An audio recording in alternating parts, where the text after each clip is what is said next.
We identify something about ourselves that we would like to change. It could be a physical transformation we seek, or a way to address an imbalance in our feelings or emotions. Or it could be a change to our mindset to overcome ideas of weakness, failure, incapacity, etc. We then try to find a way to create this change. We may try a new diet. We may take up a new exercise routine. We may change our wardrobe or take up travel or a course of study and self development. We may go to therapy to heal our relationships with others. We may try to find satisfaction in earning money or having a career. Or we may take up a cause to try to fix what we see as wrong in the world. At the end of the day, we continue to try to apply external prescriptions to our internal sense of dissatisfaction. If we examine our inner landscape closely, we begin to recognize that there are certain things we seek, in most cases without thought about it, such as happiness, inclusion, fulfillment, and the goodwill, support, and approbation of family, friends, and the society around us. As we grow and mature, we adjust our inner goals to include finding and living out a meaningful and purposeful life that speaks to the deeper aspiration for the reason of our very existence.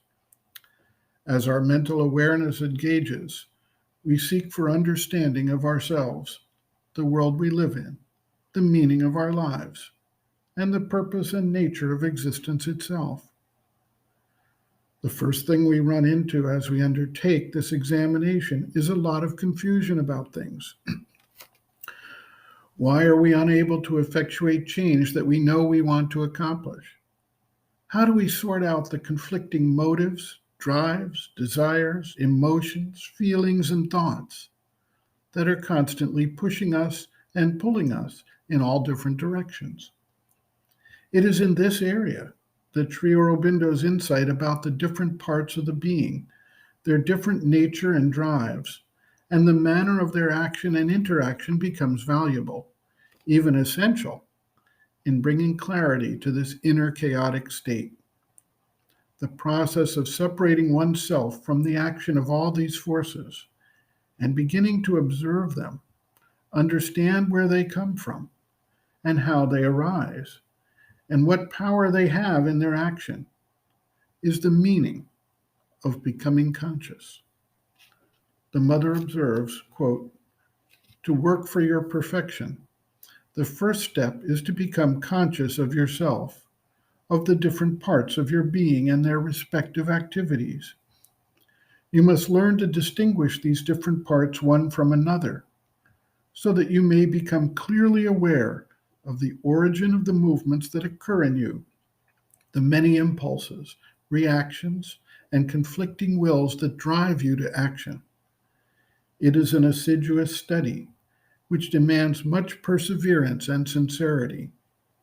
For man's nature, especially his mental nature, has a spontaneous tendency to give a favorable explanation for everything he thinks, feels, says, and does. It is only by observing these movements with great care, by bringing them, as it were, before the tribunal of our highest ideal, with a sincere will to submit to its judgment, that we can hope to form in ourselves a discernment that never errs." End quote. Reference, Sri Aurobindo and the Mother, Living Within, the Yoga Approach to Psychological Health and Growth, General Methods and Principles, Becoming More Conscious, pages 2 to 5.